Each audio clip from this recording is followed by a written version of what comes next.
Les sirènes appellent les sirènes, ça devient complexe. Faut que j'aille au boulot, boulot, boulot, boulot, boulot. Ce serait dommage qu'on reste encore au lit.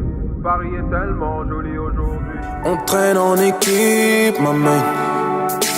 La famille avant l'oseille, l'oseille avant les... Je suis sur mon deuxième pas mal. Mon deuxième classique inspire le boug. Envoie ta jolie plastique. Luigi Alexis Jordan. Luigi Jordan Alexis ou Luigi Jordan Alexis. Jordan Alexis. C'est carré quand même comme patronyme, je trouve. Je me suis fait la réflexion la dernière fois. C'est carré, hein, mais tu sais que j'ai jamais assumé Jordan. Parce qu'on est en France, gros. Ouais. Comment tu peux ne pas assumer Jordan? Bah. C'est grotesque. Non, c'est grotesque, hein, mais c'est parce que déjà en France on m'appelait Jordan. Quoi? Tu vois, les CPE, tout ça là. Ah, mais après, Luigi on vient d'une Jordan, époque. Ouais, mais on Luigi vient d'une Jordan. sombre époque, toi et moi. On est un peu de la même génée. On vient d'une. Là, normalement, c'est bon. C'est MJ, c'est. Jordan. Ouais, Jordan. ça va. Bienvenue. Merci. Merci d'avoir accepté cette invitation Mais dans le nouveau plateau, c'est Agonifa. Accepté, je l'ai demandé. C'est vrai. C'est vrai, c'est vrai, c'est vrai. Je suis très contente de te recevoir là parce qu'en vrai, j'ai mentalisé cet échange depuis longtemps parce que tu fais partie de ma shortlist. Je l'ai dit quand j'ai reçu Turi, mais c'est valable aussi pour toi. Vous faites partie de la shortlist de rappeurs que je suis et dont j'aime trop le parcours. Je suis trop contente parce qu'on va pouvoir discuter de plein de choses et qu'en vrai, ça nous permet de rentrer dans le vif du sujet. Il y a quand même aussi une histoire qui est reliée entre toi, Foun Palace et aussi Camino TV que tu as croisé assez tôt, ou en tout cas au moment de la préparation de Tristesse Business, saison 1, il me semble. Exactement. À l'époque, j'ai connu Camino par l'intermédiaire d'un mec qui s'appelle Benjamin Ifra, qui était mon chef de projet. Et je connaissais pas du tout le média, mais ça me faisait très plaisir de voir qu'il y avait des entrepreneurs qui étaient dans la même démarche que nous, qui nous ressemblaient et avec qui on avait des acquaintances, tu vois. Donc Ouais. oui, ça fait déjà un moment avec Camino et j'espère que ce n'est que le début. Ouais, bah, j'ai l'impression qu'il y a un truc un peu parallèle, il y a des trucs en commun sur le côté des frères qui ont monté un business ensemble, sur le fait d'essayer de préserver au maximum l'indépendance, etc. C'est naturel que pour nous que tu sois là, que tu passes de temps en temps ici, mais je voulais qu'on raconte cette backstory-là des mecs de Foun Palace qui ont croisé les gars de Camino très tôt, au moment où même pour Camino, c'était un peu les débuts, c'était pas l'activité qu'on fait aujourd'hui, tu vois. Je voudrais qu'on rentre dans le vif de cette conversation pour rappeler aux gens un peu comment t'es passé d'un rappeur qui rappait très bien. J'ai toujours su marquer des buts quand on m'a fait les passes. Toujours su passer l'éponge quand on m'a fait les crasses. Accompagné de la capsule quand je me déplace. Je fais la course avec moi-même, il faut que je me dépasse. Et Tu vois, avec une maîtrise de l'ego trip, du storytelling, tu sais, qui avait fait ses classes, à un artiste couteau suisse, tu vois. Et surtout de comment on arrive à la saison 1 d'abord, tu vois. Moi, j'avais écouté les projets avant et ce dont j'ai envie de parler et le déclic qui s'est passé, c'est je vais utiliser ce que je vis, je vais utiliser ce que je suis dans le prochain projet que je vais sortir, qui était donc saison 1. Est-ce que tu peux, aujourd'hui, avec le recul, expliquer comment tu passes de Mécanique des fluides à saison 1? Ce qu'il faut savoir déjà, c'est que quand je commence la musique, déjà je le fais grâce à mon frère, Bibi. Est-ce qu'on peut rappeler qui est Bibi pour ceux... Parce que moi, je sais exactement qui est Bibi, mais... Bien sûr, Bibi, un jeune MC de Aubervilliers, Yes. qui est mon frère. D'ailleurs, on a le même père. Quelqu'un avec qui j'ai grandi, quelqu'un avec qui j'ai fait mes classes, quelqu'un avec qui j'ai roulé ma bosse, on va dire, tu vois. D'ailleurs, je lui passe le bonjour. SO Bibi. Et en fait, moi, je l'ai fait dans le but de me divertir, dans le sens où j'étais un élève un peu blasé, que j'avais pas le droit de sortir, Ouais.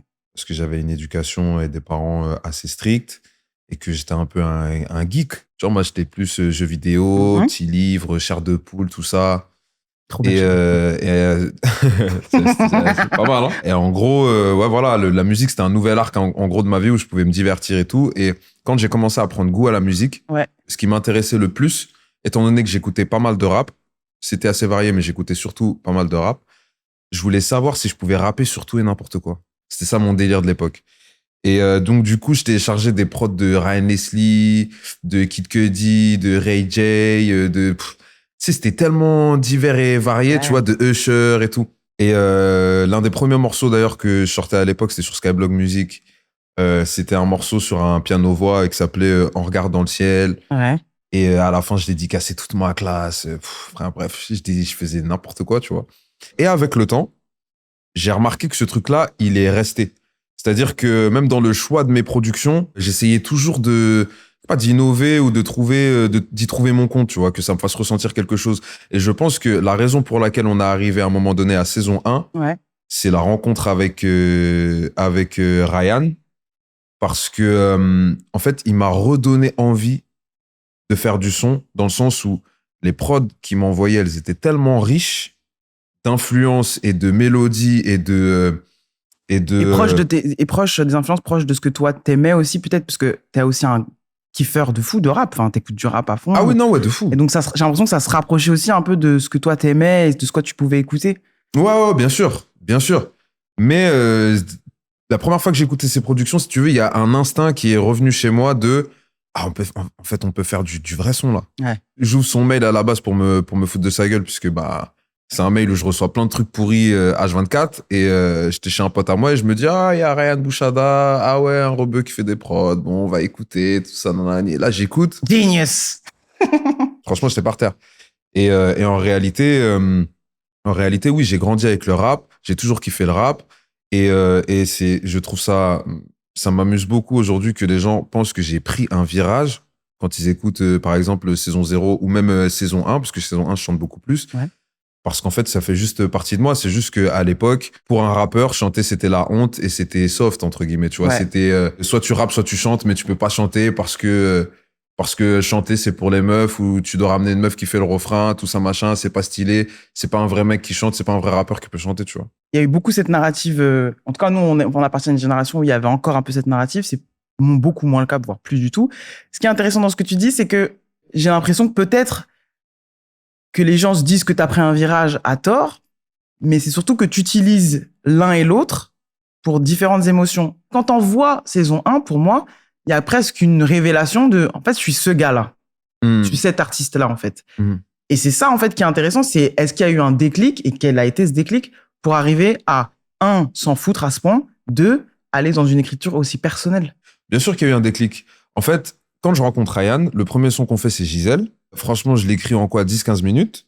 Et je lui dis, viens sur Paname, je crois qu'on tient un truc, parce que c'est que le début. Là, je lui envoie ça, il était content et tout. Je lui dis, non, mais mec, viens, on bosse et tout, machin, parce que je sens qu'on peut faire quelque chose, tu vois. À défaut d'avoir un album ou un LP ou une mixtape ou quoi que ce soit, nous, ce qu'on faisait, c'est qu'on avait notre playlist Foufoune Palace et qu'on alimentait, je crois, à raison de un titre par mois, cette playlist-là. Et c'était aux alentours de 2016-2017. Ouais.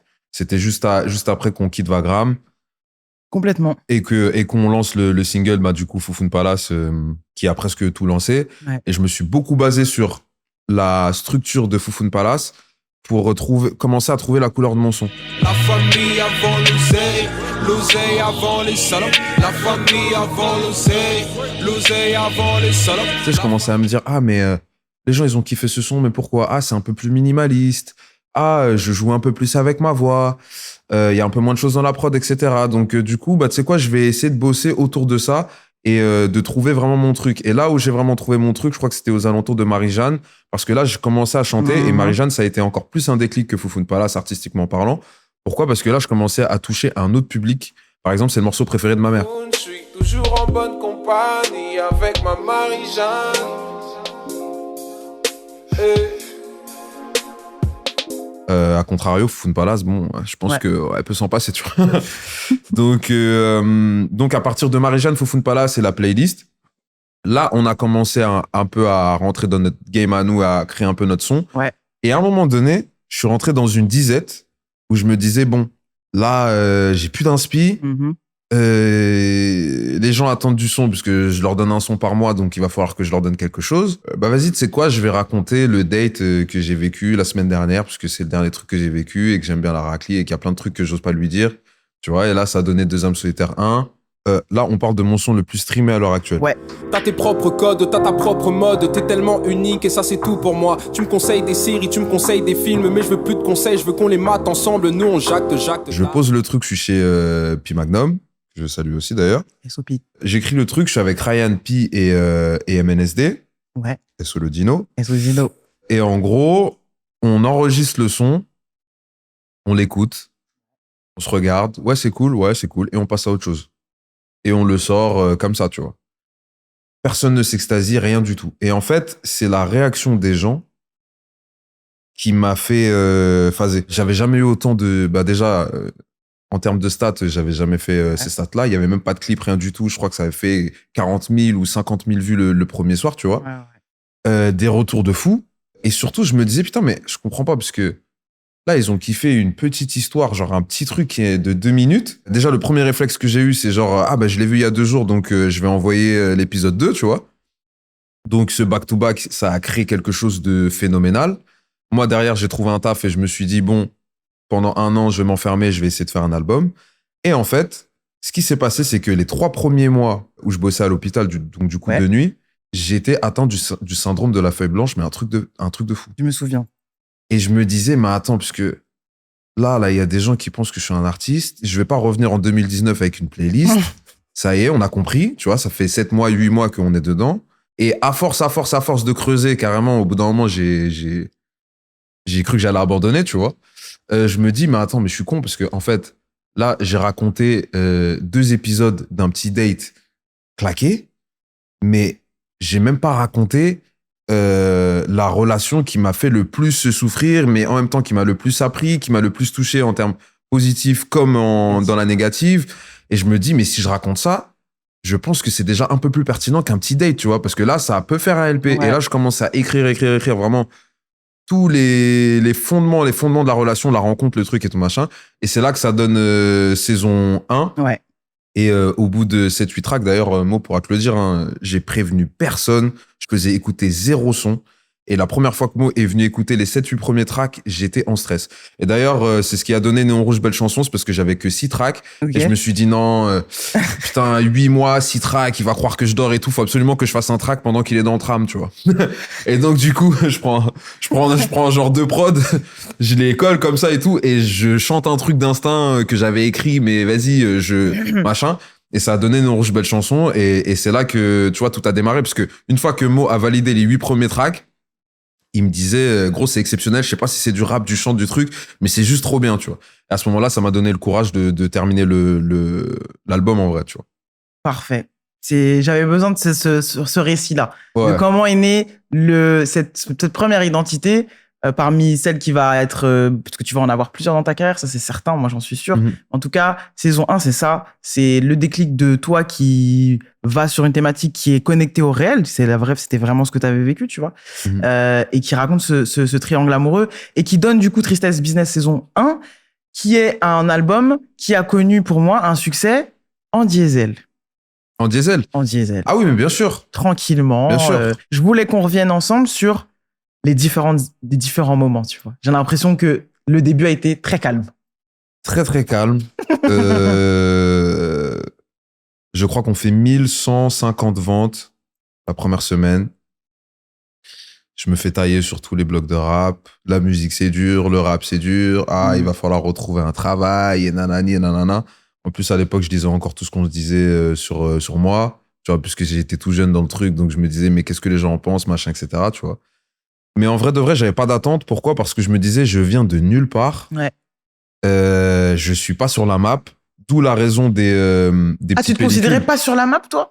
Pas du tout. Ok. Je me disais, ouais, je suis un mec qui a des sons qui tournent sur Internet, mais ma vie, ma vraie vie, le vrai métier grâce auquel je gagne ma vie, c'est standardiste à l'hôpital de 8h à 8h. Donc de 20h à 8h du matin. Ouais. Donc jamais de ma vie. Et encore aujourd'hui, j'ai pas l'impression... Bon, ça, c'est un autre sujet, tu vois. Mais on peut J'ai y plus aller. l'impression d'être un mec normal qui fait de la musique. Ok. Pas vraiment l'impression d'être un musicien. Je sais pas si tu vois ce que je veux dire. Ouais. Donc, ouais, démarrage... Même si je suis pas complètement d'accord, mais on va en parler quand quand on ira au Brésil. Mais pour l'instant, mais je retiens ce que tu viens de dire, c'est archi intéressant. Ouais. Donc ouais, la première étape est plutôt lente et j'ai l'impression qu'elle est très nichée, très pour les gens de bon goût. Donc du coup, le milieu journalistique a un peu avisé, salue de fou le projet. Moi, quand on te reçoit du coup dans cette émission sur OKLM avec Mehdi Maizi, je suis en mode mais c'est incroyable. À l'époque, j'avais une hype, tu vois, de recevoir un artiste qui fait ça. Je vous connaissais évidemment parce que moi, mes affiliations avec l'entourage faisaient que je connaissais ton parcours du fait de Capsule Corp, du fait des battles Rap Contender, etc. Et des EP que t'avais sortis. Mais clairement, t'étais sur la map, mais pour moi, tu en étais sorti. Et là, c'était un grand retour pour moi, tu vois, à ce moment-là. Mais c'est vrai qu'au niveau vente, ça se concrétise pas. Ensuite, j'ai l'impression qu'il y a une deuxième grande étape qu'on peut scinder en deux, qui est mi-TikTok, mi-confinement. Ouais, en fait, ce qui s'est passé, c'est que déjà là où j'ai commencé à y croire, c'est que déjà l'engouement des médias et l'engouement du peu de gens qui avaient écouté et qui étaient en mode c'est trop lourd. Tu sais, quand t'entends parler de l'album de l'année alors que t'as vendu 1000, tu sais, t'es en mode ah ouais, bon, vas-y, tu sais, pourquoi pas, tu vois. Et le deuxième truc, c'est qu'on avait fait une espèce de release party ou un espèce de faux showcase, c'était à la Nouba, tu sais, au studio Wanderlust, là, à l'époque. Ouais. Et il y avait 1500 personnes qui s'étaient ramenées sur ce petit toit d'immeuble. Et ce jour-là, je me suis vraiment dit, en fait, il y a un délire. Ah ouais. Mais j'ai l'habitude un peu que, on va dire, tout le monde ne comprenne pas ma musique dès le début. Parce que tu vois, il y a un truc que j'ai remarqué la dernière fois, c'est que le premier extrait qu'on envoie, et c'est d'ailleurs ce qui nous a fait écrire les petites pellicules explicatives, le premier extrait qu'on envoie de Tristesse Business saison 1, c'est Néon Rouge, belle chanson. On a tout fait sous tes néons rouges. On a tout fait sous tes néons rouges. Ce serait dommage qu'on reste encore au lit. Paris est tellement joli aujourd'hui. Dans ma tête, je suis une star internationale. Donc, dans ma tête, je me dis, ils vont capter que c'est un son extraordinaire. Ils vont capter que ça sortit d'une histoire. Ils vont capter que truc et tout machin. Et c'est là où j'ai dû faire des efforts de communication, notamment avec Rémi Mehdi. Et Rémi Mehdi. Qui me dit, mais en fait, si l'album c'est une histoire, pourquoi est-ce qu'on ferait pas justement un petit format où tu pourrais te livrer un peu plus et tu pourrais raconter ce truc-là et tout machin, etc. C'est Néon Rouge, belle chanson. Même 2 ans après la sortie de l'album, il faisait peut-être 6000 écoutes par jour et tout machin. Aujourd'hui, on parle d'un morceau qui fait entre 60 et 80 000 écoutes par jour. Pourtant, c'était le premier extrait et personne avait... tu vois, les gens avaient tilté sur Mauvais Réflexe que waouh, c'est bien, parce que ça ressemble un peu à Foufoune Palace et que qui aujourd'hui, c'est un son de soirée et tout. Aujourd'hui, on s'en fout de Mauvais Réflexe. Je le joue même plus sur scène parce qu'il me saule. Tu sais ce que je veux dire? Ça me crève quand même quand tu dis ça. Parce que j'adore ce morceau. Mais en fait, tant qu'on est sur les morceaux quand même...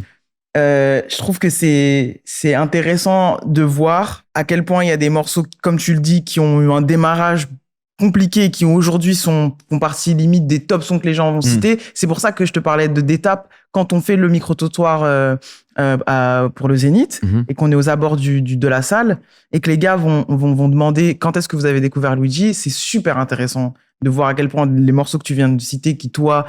t'as l'impression d'avoir jeté des cailloux comme ça dans l'eau et tout. C'est évident que c'est cité et j'ai l'impression que ça va même survivre à ta discographie, même de tous les albums que tu sortiras. Je pense que c'est ces morceaux-là dont on parle, qui ont été décodés, où t'as utilisé des pellicules parce qu'il y avait peut-être ce truc faut peut-être leur expliquer, parce que toi, t'en avais l'impression que ça prenait pas autant que tu voudrais. Aujourd'hui, ça prend comme tu l'avais imaginé. Et je voulais absolument qu'ils se sentent intégrés à l'histoire, tu vois. Ouais. Qu'ils comprennent que je fais pas ça gratuitement. Tu vois, que c'est pas des morceaux qui sont là gratuitement, que ça vient de là, que ça vient de là, que ça vient d'une réflexion, que ça vient d'un travail et tout, de longue haleine et tout. Parce qu'en vérité, oui, il y a cette année où je suis à l'hôpital et que je fais cet album-là. Mais en vrai, saison 1, c'est la résultante de 10 ans de travail, de 10 ans de musique. Comme tous les grands premiers albums de rappeurs. Donc, c'était plus pour leur faire comprendre que, on est ensemble. Et là, je vais vous raconter une partie de ma vie. Donc, voilà, on envoie des extraits, certes, mais c'est des extraits d'un livre qui fait 17 morceaux, quoi. Complètement. Tu vois. Donc, après donc, on envoie cet album-là. On fait pas beaucoup de ventes. D'ailleurs, Universal n'y croyait tellement pas qu'ils ont même pas sorti de physique. Ils ont sorti un mois après quand ils se sont dit « Ah ouais, franchement, en fait, ça va. » Ensuite, on fait une tournée. Et c'est ça aussi le deuxième indicateur qui était fort. C'est qu'on fait peut-être aller entre 12 et 15 dates avant le confinement qui sont pleins à craquer. Ouais. Et moi, je sors d'un gouffre de 7 ans où genre ramener ne serait-ce que 50 personnes en concert, c'est exceptionnel. D'ailleurs, à ce moment-là, j'ai plus connu des salles vides que des salles pleines. Ouais. Donc, quand on part faire des salles de 300, 400, 500, dans ma tête, je suis Michael Jackson. Ouais. Tu sais ce que je veux dire? c'est là où on a fait les plus grosses bringues parce qu'on se disait, c'est incroyable ce C'est qui une se passe. dinguerie, ouais. On va rester avec les gens, on va signer tout, les CD, les t-shirts, les suites, machin, etc. On va prendre des verres avec eux dans des bars, on discute avec eux comme si, genre, en gros, c'était vraiment la mif. Il y a des gens qui m'écoutaient depuis 2015. Tu vois, dans certaines de ces salles, Bien tu vois. sûr. Du coup, C'est vrai que ça, c'est la première victoire. Et surtout, tant que tu parles de cette première tournée où c'est full et tout ça, comment toi, tu te sens sur scène? Parce que la version qu'on a de toi sur scène actuellement, elle est exceptionnelle. Merci. Et donc, du coup, comment se passent les débuts de Luigi sur scène, le cardio, le placement? Enfin, tu vois, c'est C'était super. n'importe quoi. J'étais n'importe quoi, clairement. Genre, je suis déjà retombé sur des... Tu vois, des fois, ton iPhone, là, il te propose les souvenirs, là. Tu vois. Et un jour, comme ça, je vois la vidéo de la maroquinerie, donc je clique, je vois ma tenue orange de prisonnier. Bon, je sais pas pourquoi j'ai mis ça, tu vois. Et J'ai pas vu ça. Et il y a deux trucs que je relève. Le premier, c'est nul. Tu vois, il y a pas de lumière, il y a pas de stylisme, il y a pas de scéno, il y a pas de truc. Mais le deuxième truc que je me dis, c'est waouh, l'énergie de fou, Ouais. les sourires. Ça se voit que je suis trop content d'être là, que les gens sont trop contents d'être là, qu'il se passe un vrai truc, c'est le vrai début d'un truc et tout machin. Tu vois, c'est genre, je regardais ça, limite, j'avais l'impression d'être mon daron qui regardait son fils et il me disait, ah, il est mignon. Tu te voyais en kido en mode de fou. Et après, ce qui se passe, c'est que bon, ben, notre cher président Emmanuel Macron annonce le confinement le jour de la Cigale. Ouais. C'est-à-dire le 17 mars 2020. Et donc, du coup, bah, ça faisait déjà 3 semaines qu'on était en mode, on l'a fait pas, on l'a fait pas, qu'est-ce qui va se passer, machin. Ah, le virus, je crois que c'est sérieux, c'est pas sérieux, il y a des gens qui tombent dans la rue, machin. Et donc, à ce moment-là, on se dit, bon, bah, voilà, confinement, donc on va repousser. Et je te cache pas qu'à un moment donné du confinement, je me suis même demandé si on n'était pas en train de rentrer dans une nouvelle ère qui allait, en fait, tout changer pour de bon et pendant longtemps, et qu'en fait, peut-être que la musique c'était fini, qu'il n'y allait plus avoir de concert, l'apocalypse. Et je commençais déjà à réfléchir à un autre métier. Pendant que mes stats augmentaient, hein, parce que comme tu l'as justement dit, je me disais, mais c'est pas possible. Le confinement est une étape aussi de succès, de montée de succès de cet album. Mais carrément. Autant le confinement comme TikTok, je ne sais pas ce qui a vraiment lancé ce truc-là, parce que déjà, quand je fais mon album, TikTok n'existe pas. Quand je le sors, TikTok n'existe pas. Et le confinement, tu sais, moi, je me disais plus, justement, les gens vont pas écouter de musique parce que ça va les saouler. C'est ouf. Tu vois? Parce comment t'as cramé et comment t'as cramé que t'étais une trend sur TikTok? Parce que, en fait, les gens m'envoyaient les TikTok sur mon Insta. Ok. Donc, au bout de 1, 2, 4, 5, 6, je me suis dit, bon, je vais aller voir ce qui se passe, parce que moi, j'ai toujours considéré ce réseau-là comme trop jeune pour moi, trop enfant, quoi, tu vois. Mais je voulais savoir à quoi les gens s'intéressaient et quel genre de gens s'intéressaient à ma musique et qu'est-ce qui leur plaisait dans ma musique, tu vois.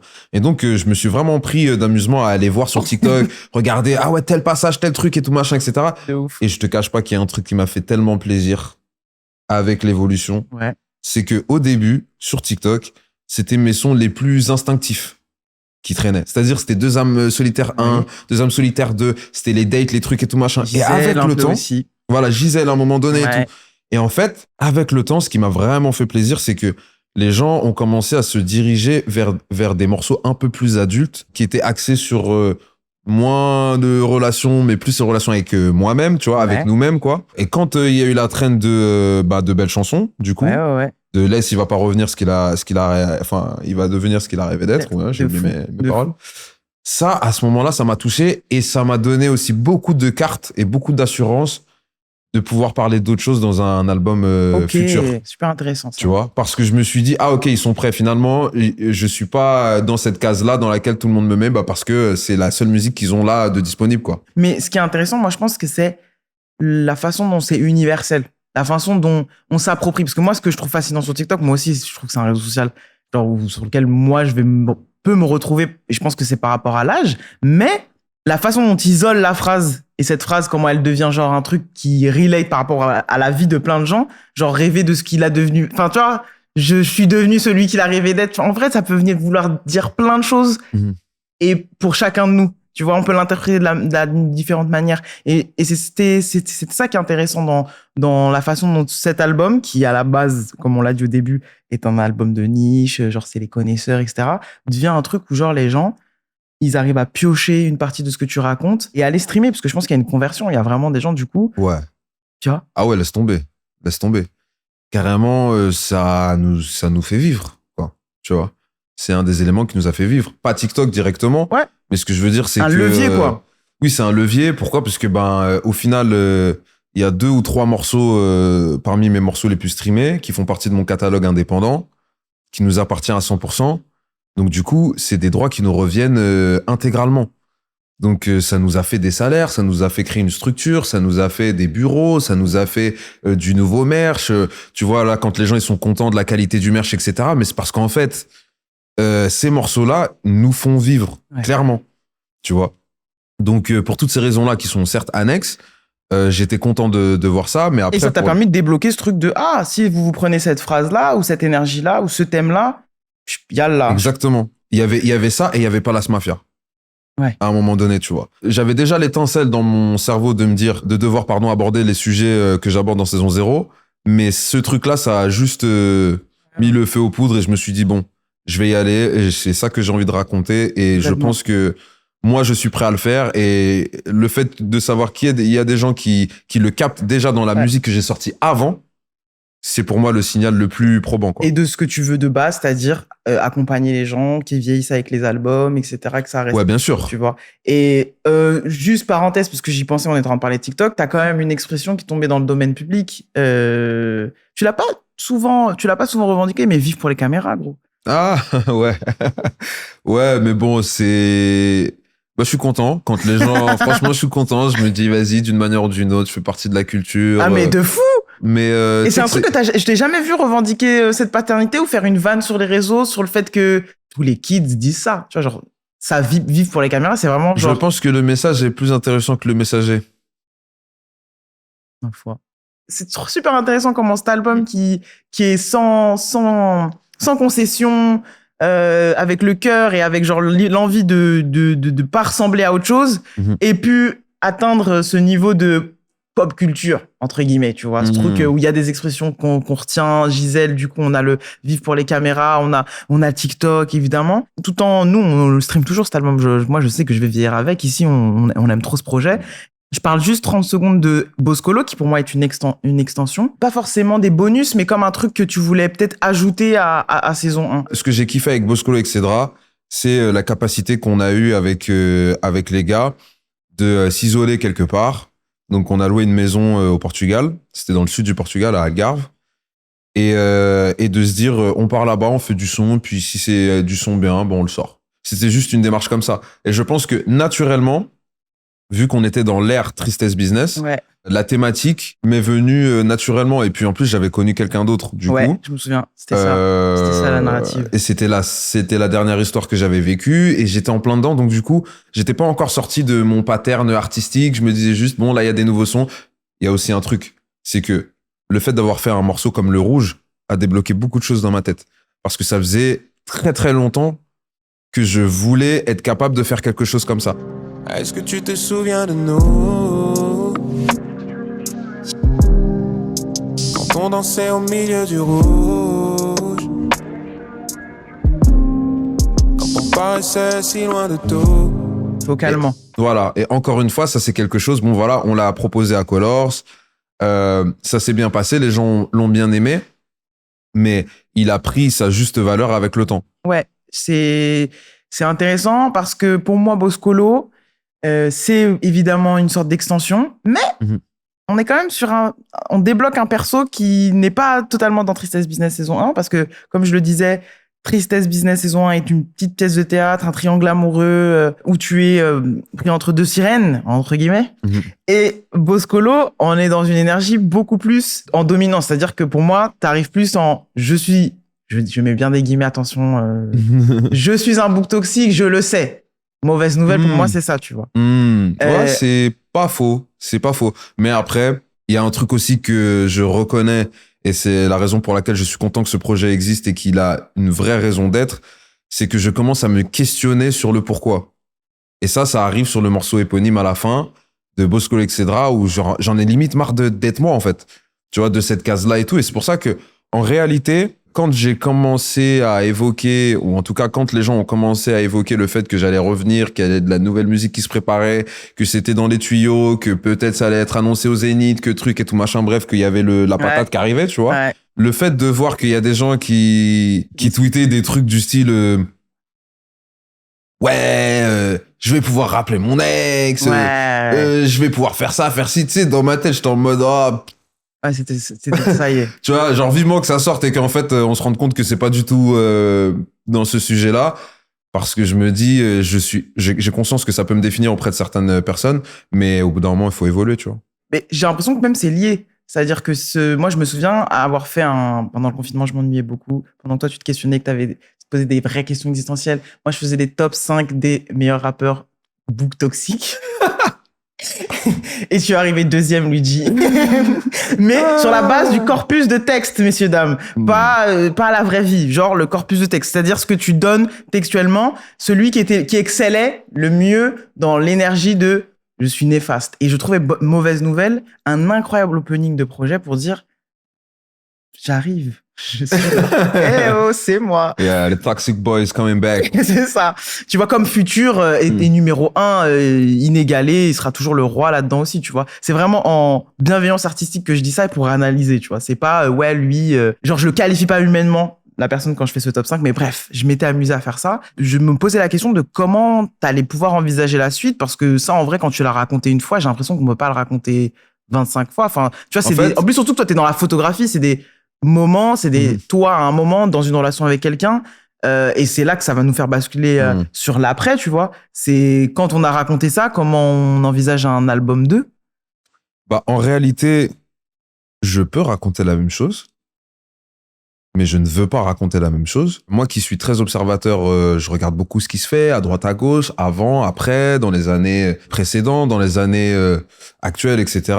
Je remarque que la plupart des artistes, surtout contemporains en vrai, qui se répètent, bah déjà moi j'écoute pas leur musique, et puis surtout, tu sais, ça fonctionne toujours. Il y a toujours un public pour ça. Ouais. Mais est-ce que moi, je veux faire partie de toute cette flopée d'artistes qui sont cantonnés à une thématique, un champ lexical, un type de son, un type de rythmique, un type de discours? Genre, non, franchement, j'aurais pas supporté. Tu vois ce que je veux dire? J'aurais pas supporté. Et je me dis, je peux pas dire tous les 4 matins que c'est Kanye West qui m'a donné envie de faire de la musique et faire 2 fois le même album, en fait. C'est pas dans mon logiciel. Donc voilà, donc toi t'es déjà dans ce programme, dans ce truc où tu te dis sur la saison 2, parce que c'est comme ça, je pense que vous êtes au départ, t'es dans une logique, voilà. On peut le dire. Ouais, on peut le dire. J'étais clairement sur une saison 2 et après il y a beaucoup d'événements qui ont fait que je sentais que la saison 0 c'était bien plus pertinent à ce moment-là. Qu'est-ce qui fait que pour toi tu t'es dit faut revenir en arrière et pas faire une saison 2? Fin de Boscolo et Cédra. Étant donné que c'est le dernier projet que j'ai sorti, je l'écoute. Et je me dis, putain, c'est vrai, la thérapie, c'est pas bête quand même, parce que genre, là, en vrai, il y a la musique, c'est bien, mais il y a ma vie aussi, et ma vie est plus importante, ma vie d'homme est plus importante, enfin, je la mets devant ma vie professionnelle, et en tout cas, mon évolution et mon accomplissement pardon, en tant qu'homme. Donc, du coup, je me dis, je vais suivre les conseils de Elsie, puisque de toute façon, c'est des conversations qui sont réelles que j'enregistre. Elsie, c'est la meilleure amie. C'est la meilleure amie de mon père. C'est ça. Voilà. Et c'est un peu, bon, on va dire la chamane de la famille, quoi. Ouais. Pour vulgariser un peu, puisque c'est bien plus que ça. Je me dis, ouais, en fait, le moment de la thérapie, en fait, c'est réel. Et je vais faire cette thérapie. Et je pense qu'elle peut prendre plein de formes différentes. Déjà, il y a Lockman, que je salue aussi d'ailleurs, qui est un réalisateur avec qui j'ai collaboré beaucoup sur la saison 1. Et un grand ami aussi qui me conseille d'aller voir Jérôme. Jérôme, donc, qui est le fameux docteur Compram. Ah, c'est lui? Enfin, ça, je peux vous dire que le genre de questions que vous me posez, moi j'ai 80% de femmes dans ma patientèle et que les mecs posent très rarement ce genre de questions. C'est lui. En fait, il a accepté. Quel est son métier à lui, là? Moi, je veux savoir. Il est micro-kiné. D'accord. Il est micro-kiné, mais il est aussi un peu plus que ça, en vrai. Et donc, je commence la thérapie avec Jérôme.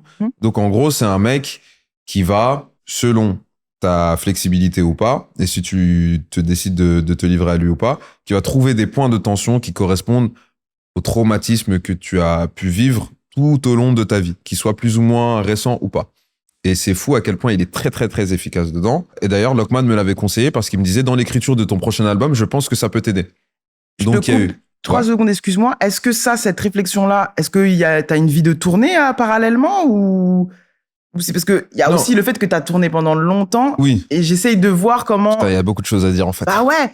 Mais t'inquiète. En fait, pour moi, il y a aussi le fait que, voilà, cet album, et pour qu'on synthétise, parce qu'on va beaucoup parler aujourd'hui, c'est sûr, mais tu vois, il y a ce truc, on parlait du succès de Tristesse Business, et pour moi, il y a aussi le fait que la rencontre avec le public et l'augmentation de l'audience, elle passe par des concerts qui, pour le coup, là, deviennent quali.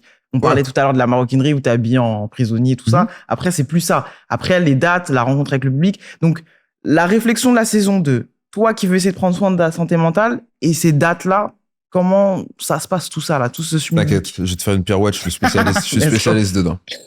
Donc, premier chapitre de la thérapie Jérôme. Ouais. Deuxième chapitre de la thérapie, le voyage au Brésil. Ouais. Parce qu'on est en plein confinement et que je me dis, je vais jamais passer parce que c'était le deuxième confinement, tu vois. C'est ça. Et la deuxième fois, je me suis dit, cette fois, je vais jamais le passer sur mon canapé à fumer des sticks, tu vois, ça y est. Foutu pour foutu, je vais aller dans un pays que je connais pas, des gens que je connais pas, une culture que je connais pas, un continent, enfin bref. Je vais m'aérer l'esprit et seul.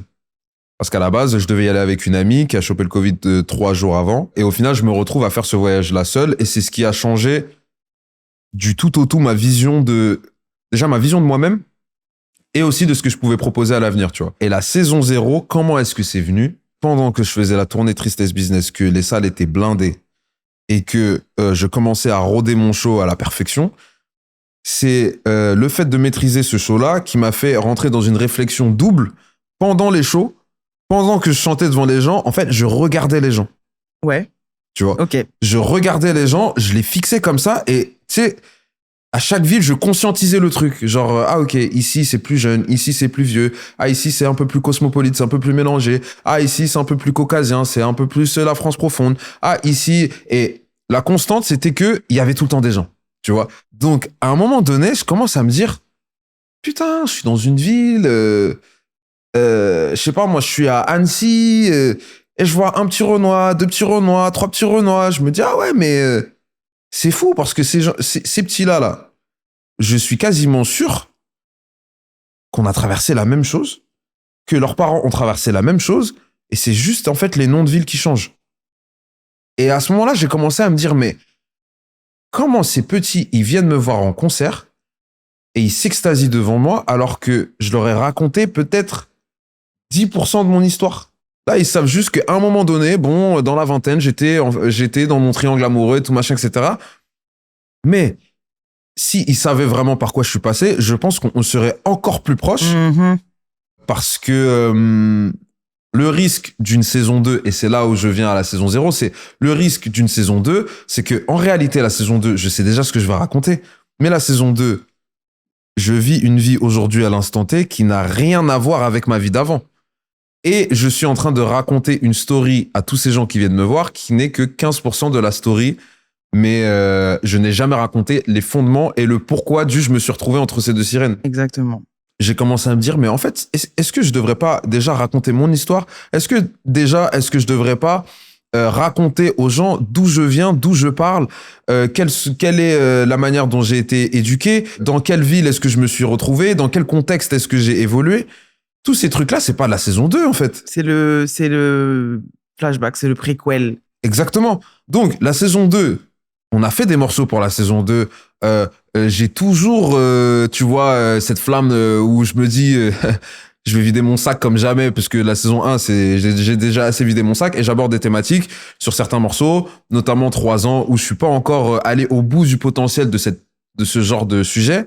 Mais d'abord, je veux absolument raconter d'où je viens. Je veux absolument que les petits Renois là que j'ai en face de moi et qui se sentent des fois esseulés ou isolés dans ces villes-là, je veux absolument qu'ils sachent qu'on est à très très peu de choses près passé par la même chose. Ok. Avant de raconter d'autres choses. Tu vois, sur le moment où ça y est, t'as le concept, en tout cas t'as le sujet de ce préquel, comment vient l'idée du court-métrage? Et ça va nous permettre sans doute de parler du stylisme et de plein de choses, mais ce court-métrage-là, je veux absolument qu'on discute de comment tu l'as réfléchi. Le niveau 0, c'était que je voulais absolument que ce court-métrage se passe dans une salle d'attente d'un thérapeute pour faire suite directement à ma discographie, ouais. Donc à mon dernier track, donc en date qui était Boscolo, etc., où je parle d'une thérapie. On avait réfléchi ce truc-là avec Mehdi. Ensuite, pour revenir du coup sur Ben, qui était mon chef de projet chez Universal, il m'avait présenté le travail de Felicity, déjà 3 ans ou 4 ans avant. Et c'est quelqu'un, au final, que j'ai été amené à rencontrer dans une soirée Adidas, machin, etc. Donc, du coup, j'ai redécouvert son travail et puis la personne qui avait derrière, accessoirement. Et je lui ai reparlé de mes envies de faire cette annonce d'album autour de la thérapie.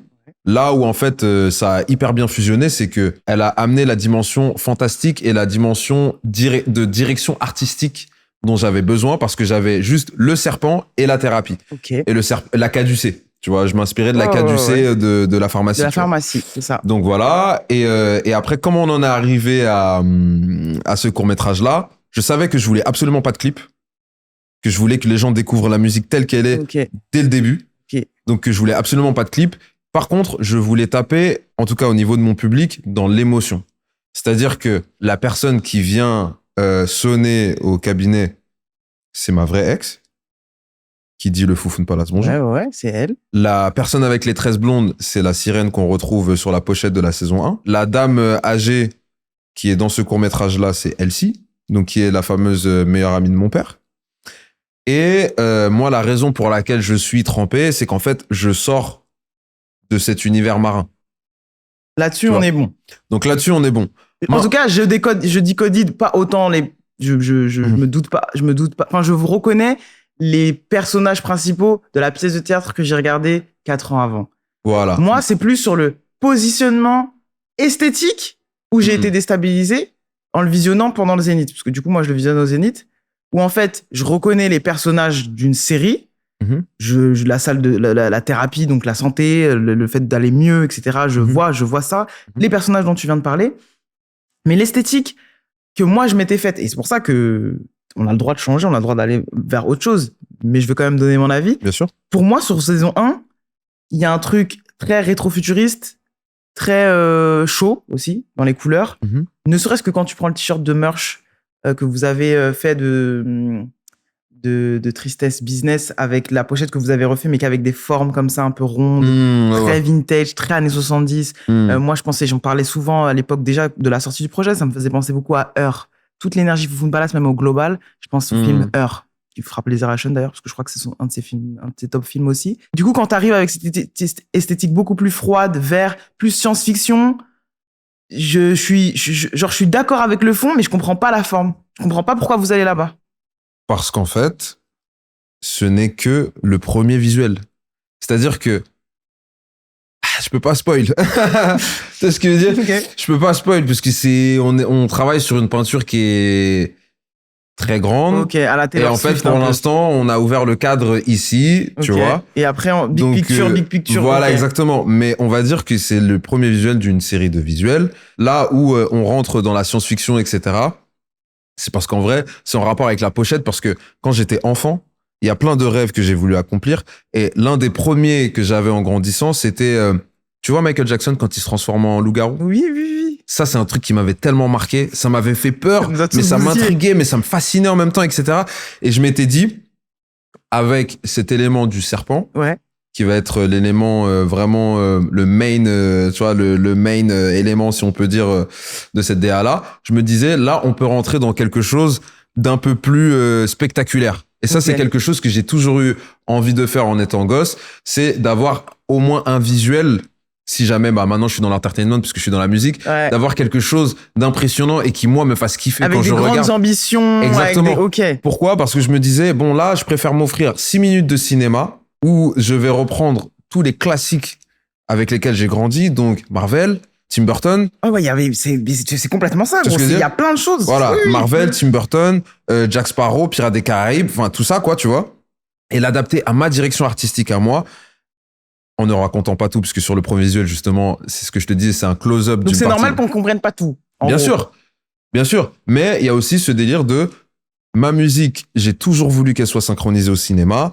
Je n'ai jamais eu cette occasion-là. En tout cas, elle s'est jamais présentée à moi. Donc, je vais faire mon film. Je vais synchroniser ma musique sur mon film. Et voilà comment je vais avancer. T'as quand même une synchro HBO sur Ballers, hein? Ouais, c'est vrai. Ouais, c'est vrai. Vent d'hiver, les amis. Ouais, non, ça c'est vrai. Il oublie vite, lui, hein. Gros, c'est pas tout le monde. Mais et d'ailleurs, je pense que comment ça se fait que ce soit aux États-Unis, en fait?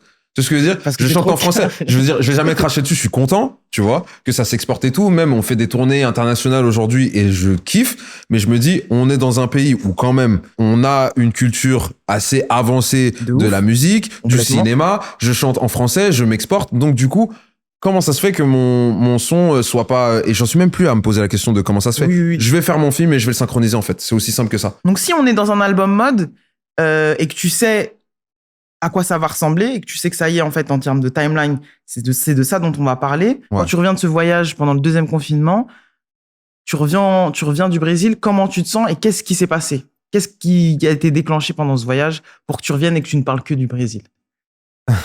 Ce qui a été déclenché au Brésil a été initié avec Jérôme. Avec Jérôme, je me rends compte de tout ce que j'ai à dire sur ma famille, mon éducation, etc. machin. Ensuite, quand je vais au Brésil, tu sais, j'y vais par hasard.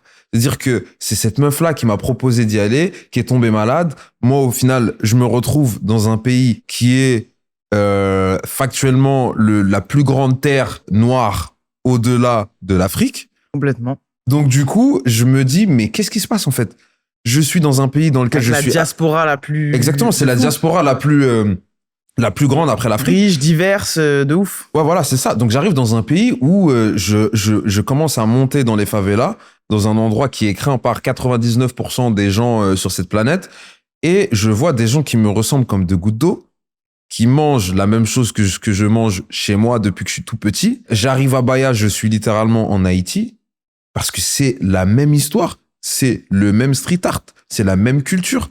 En Haïti, on a le vaudou, à Bahia, tu as le condomblé. Donc, du coup, je me retrouve dans un truc où je me dis, mais en fait, toutes ces choses-là, j'en ai jamais parlé. Je les ai en face de moi, je suis en train de le vivre et ça me donne envie d'en parler. Tu sais ce que je veux dire? Ça me donne envie d'en parler, ça me donne envie d'aborder ces thématiques-là et ça me donne surtout envie de m'ouvrir musicalement parlant. Ouais. Du coup, tu te dis quoi? Tu te dis tu vas faire un album de bossa nova? Jamais de la vie. Jamais de la vie. Et c'est là, en fait, où encore ça, c'est encore des trucs qui m'ont fait rire sur Internet quand je les lisais, parce que je me disais, mais les mecs, la bossa nova, c'est limite le truc le moins stylé là-bas, tu vois.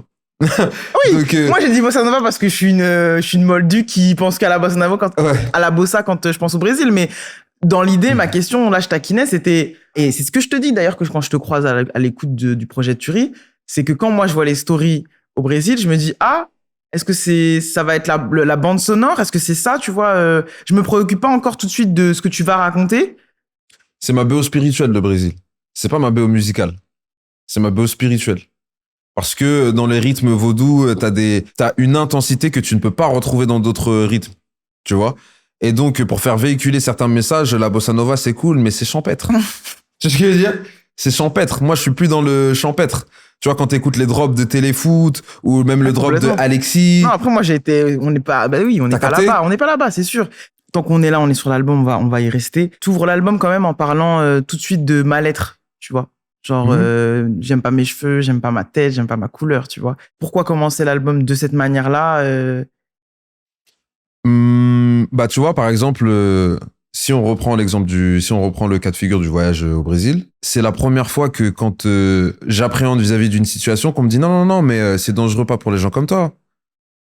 Toi, t'es chez toi. Tu sais, en France, jamais entendu ça. Ouais. Il y a C'est ce que je beaucoup veux de dire. témoignages de personnes de couleur qui parlent de leur voyage en Afrique souvent ou dans des pays où il y a une diaspora importante et qui parlent de charge mentale qui se décharge lorsqu'elles se retrouvent dans un endroit où on les regarde pas comme en Occident, tu vois. Est-ce que c'est ça que tu as ressenti? Ce que j'ai surtout ressenti, c'est que je m'étais jamais rendu compte de cette charge mentale. Ok. Tellement j'avais pris l'habitude de l'avoir, en fait. Il y a un truc qui s'est détendu dans mon corps où je me disais, ah ouais, genre ici, genre Oui. ici, en fait, c'est bon. C'est pas bizarre. Et donc, du coup, je me suis rendu compte à quel point j'étais bizarre là d'où je viens, en fait, tu vois. Complètement.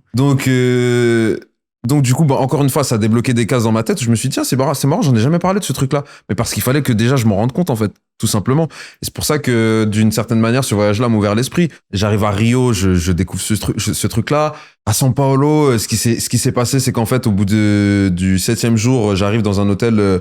C'était le Hilton de Guarulhos. Et Guarulhos, c'est une banlieue un peu difficile de São Paulo. En gros, c'est l'équivalent des favelas, mais pour São Paulo, quoi, tu vois. Et il y a 2 rappeurs avec lesquels on m'avait plugué. Un New-Yorkais et un Brésilien.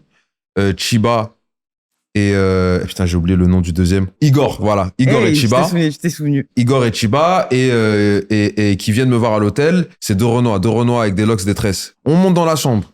On se raconte un peu nos vies, nos trucs et tout machin, parce qu'on apprend à se connaître. Et au bout d'un moment, ils me parlent tellement de leur TX qu'ils me disent, mais tu sais quoi, ce soir, on t'emmène au TX. Je dis, bah vas-y, avec plaisir. Tu vois, je te jure, hein, Nifa, on est descendu de l'hôtel. J'avais ma banane sur moi.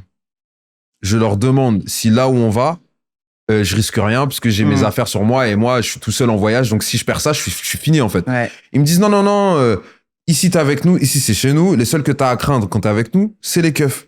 Je te jure, gros. On traverse la rue de l'hôtel. Same shit, different place. 30 secondes après, on se retrouve braqué par deux keufs de la Guardia Municipale, qui sont des faux keufs, des keufs un peu... tu vois. On se retrouve pris en joue par la Guardia Municipale avec des canons à hauteur de nos têtes. Parce qu'ils étaient persuadés qu'on avait de la drogue sur nous, que truc et tout machin, etc. Tu sais, c'est des trucs comme ça où je me dis, putain, c'est marrant parce que là, tu vois, je suis en voyage au Brésil, j'apprends tout ça sur la vie, le pays, la culture, machin, etc. Et là, comme ça, dans la rue, si le mec, il est dans un mauvais jour, je peux die en mais fait. gros, mais, non, mais là, on fait une digression de fou, mais là, je suis obligé de, gros, same shit, different country. Ouais, voilà. Genre, et c'est pour ça que je veux parler du pourquoi de ce voyage, et on va aussi raconter comment ce voyage se passe. C'est trop important qu'on en parle, mais finalement, tu fais des milliers de kilomètres parce que tu veux couper, qu'en vrai, vas-y, c'est un challenge aussi d'une vie de voyager seul. C'est thérapeutique à mort, tu vois. Mais tu te rends compte, en vrai, que, vas-y, la vie d'un Renoir, à Nanterre et à Rio, ça peut se passer à peu près de la même façon. Exactement. Donc déjà, il y a ça qui est assez intéressant et triste, finalement. Comment se passe ce retour? Là, je fais un fast-forward parce qu'on parle depuis beaucoup de temps, mais là, tu as vécu ça et c'était cool qu'on pose les bases de ce que tu apprends sur toi-même, sur la relativité de ce que c'est d'être Luigi quand tu es ici à Paris et puis là, quand tu te retrouves à des milliers de kilomètres, les choses qui sont mieux, les choses qui sont finalement les mêmes. Mais quand tu retournes là-bas, mode album, et que Salah et Ryan, ils te rejoignent, comment ce voyage se passe? Les 15 premiers jours, j'arrive, je suis tout seul. Je me dis, j'ai un album à faire, je sais pas comment je vais faire, je sais pas par où je vais commencer. Mais tu savais qu'il fallait être là-bas. Je savais qu'il fallait être là-bas. D'ailleurs, Ryan, il en avait tellement marre que, puisque tu sais, on a fait une première version de l'album, puis une deuxième version de l'album. Je lui disais, non, c'est pas ça, non, c'est pas ça. Il en avait tellement marre que quand je lui ai dit, ouais, on va au Brésil, en fait, on va faire l'album là-bas, il m'avait dit, vas-y, tu casses les couilles. Et moi, je lui dis, non, je sens juste que c'est là-bas qu'il faut le faire. Et j'arrive là-bas, les 15 premiers jours, je fais rien. Au bout de 3 jours passés à bosser, j'en avais tellement marre que je commence à sortir, pedrado sale, je commence à aller danser, mettre des caisses, des mojitos, des caipirinhas, tout ça. Et j'essaye d'oublier un peu le fait que j'ai un album à faire, tu vois, et qu'il y a un Zénith à annoncer en plus. T'arrivais pas à écrire quand t'étais là-bas? J'arrivais pas à écrire. J'avais 2-3 trucs, mais j'arrivais pas à vraiment rentrer dedans. C'est quand Salah et Ryan sont arrivés que là, ça m'a un peu débloqué, que j'ai commencé à vraiment écrire et tout. Et la raison pour laquelle j'ai écrit tout ça, c'est que avant de parler de, tu sais, l'instant, l'immédiateté de, ouais, je me suis fait braquer, il s'est passé ça, il s'est passé ci et tout machin, je voulais d'abord discuter de l'image que j'ai de moi-même et qui est celle avec laquelle j'ai grandi et avec laquelle je me suis accoutumé. Ça m'a fait penser, d'ailleurs, j'ai pas dit quand je parlais d'Alexis, mais ça m'avait pensé au morceau Booba, enfin, pas le morceau Alexis, mais l'énergie dans ce que Booba dit je me souviens avec Kennedy quand il dit quand les négros n'étaient pas à la mode. Hey. T'en souviens ou pas? Quand les négros n'étaient pas à la mode. Ben c'est ça. C'est vraiment ça, tu vois, dans Alexis. non, c'est vraiment ça. Et ça m'a rappelé, comme moi, parce que évidemment, moi aussi, cette époque-là dont tu parles, cette identification, ce truc des cheveux, de la peau, de je suis différent, etc. Je pense que ça peut parler à plein de personnes. Au-delà même de la couleur de peau, dès que t'es un peu différent de gens dans la pièce. Si t'es juste celui qui est rouge et que tout le monde est jaune, il y a déjà ce truc. C'est déjà le morceau Alexis. Ouais, il y a déjà ce truc. Et puis moi, je suis né à Villiers-le-Bel, j'ai grandi à La Courneuve et à Aubervilliers. Donc, autant te dire que quand j'arrive à Issy-les-Moulineaux, personne ne me ressemble. Bon, maintenant, ça s'est un peu évolué et tout machin. Mais à l'époque où moi j'arrive, c'est comme si, en fait, je passe du 93 au 16e. Parce que Issy-les-Moulineaux, c'est à côté du 16e, de Boulogne, de trucs. Quand j'arrive et que je dis, oui, je suis le seul Renoir de la classe et tout machin, j'essaye de ne pas m'étaler sur tout l'album sur ce sujet-là. Mais pour moi, il englobe plein d'autres sujets. Tu vois ce que je veux dire? Ouais. Genre, la première question qu'on pose à 10h, bon, déjà, j'arrive. La maîtresse a dit bon, on va accueillir Luigi et tout, qui vient de La Courneuve. Alors Luigi, c'est un très bon élève, il a 18 de moyenne, c'était le premier de son école Charlie Chaplin à La Courneuve et tout, on peut l'applaudir et tout machin. Et moi j'arrive au Luigi. tableau, je suis tétanisé et tout, j'ai mes petites lunettes, un peu la même tête que j'ai sur l'album d'ailleurs. Ouais. À la récré de 10h, la première question qu'on me pose, tu vois, il y a tous les élèves de ma classe qui m'entourent comme ça et qui me disent ouais, tu viens de La Courneuve et tout. Je dis ouais. Ils me disent tu viens des 4000? Je dis non, mais bon, j'ai de la famille là-bas et tout. Ils me disent c'est vrai qu'à La Courneuve on tue des gens? Et ça c'est la première question, tu vois. Donc là à ce moment-là j'ai quoi, 12-13 ans? À 15 ans, tu commences à regarder les meufs, mais les meufs te regardent pas, puisque elles regardent Dylan qui a la mèche blonde ou Ryan, tu vois, le brun un peu ténébreux. C'est Mais ça. toi, tu n'existes pas. Et ton pote blanc qui s'habille comme un Renoir, Carré. en fait. Mais c'est Comme un surtout ça Carré. qui est l'ironie de ce morceau-là, Mm. c'est de se dire que tu regardes ton pote qui s'habille comme le cliché d'un Renoir des States. Ouais. Et que c'est toi enfin, tu vois ce que je veux dire? Moi, c'est ça qui Et me... c'est moi le Renoir, mais moi, j'ai pas le droit de m'habiller comme ça. Oui. Ne serait-ce que quand j'ai demandé à me faire percer les oreilles, on m'a demandé si j'aimais les filles ou les garçons. Ouais, bah oui, t'inquiète. Classique. Je connais ce... Donc du coup, Alexis, je le regardais, et le pire, c'est qu'il serrait des meufs. Donc du coup, quand tu commences à regarder les meufs et que toi, t'es le meilleur pote du mec qui serre les meufs, tu te dis, moi, je suis chum, en fait. Et il y a de la frustration qui naît aussi, j'ai l'impression. Ah oui, de fou. Mais t'écoutes mes premiers morceaux à l'ancienne. On y vient. Oh là là On y là là là, le Et mec c'est a le pour seum. ça que moi j'adore ce projet, dans le sens où ce qui pourrait être défini, tu sais, pendant longtemps, on parle des albums de rap, quand on n'y connaît rien, évidemment. Ouais, ils sont sexistes, le rap c'est sexiste, ils parlent des meufs, etc. Mais si tu vois là, on a l'exemple parfait de comment on pourrait être Dicodid avec ces trois étapes de ta carrière, ce moment-là où t'as fait des morceaux, tu sais, ce morceau, t'en as parlé avec Jean Morel sur ton interview avec Grunt, où tu dis que tu confonds michto et une michetonneuse. Ah, Michto et une info. Et une info. Ah ouais. Tu vois, et si on prend ça, qu'on prend ensuite volume 1, saison 1, pardon. Putain, je prends vraiment pour Jay-Z, j'ai dit volume 1. Saison 1, et maintenant sur saison 00, donc comment tu veux te raconter, t'as l'explication de quand t'es frustré, comment tu t'engages dans des relations avec les meufs, du coup, saison 1. Exactement. Et du coup, là, c'est la saison 0, elle nous permet de comprendre d'où ça vient, tu vois. En vrai, la saison 1, ça raconte juste l'histoire entre le mec que je suis et la première meuf qui m'a donné l'heure. Tu sais, qui m'aimait pour ce que j'étais, et on avait plus ou moins le même humour, etc. Tu sais, je me reconnaissais en quelqu'un. Mais les bagages avec lesquels tu viens dans cette relation, ils sont dans la saison 00. Voilà, exactement. Il y a aussi ce truc-là entre la saison 1 et la saison 0, où une fois que les gens constatent que je vaux quelque chose, parce qu'une fois que je commence à faire du son et que les gens me regardent, il y a ce délire de... je pense que c'est venu aussi ça, de là, le côté Deuxième Solitaire 1, Deuxième Solitaire 2, et cette thématique un peu redondante, c'est que, ça y est, maintenant les meufs, elles me regardent, du coup, je veux gérer toutes les meufs. Tu sais ce que je veux dire? Parce que je veux rattraper le temps perdu, et maintenant qu'on m'aime, je veux surexploiter cet amour.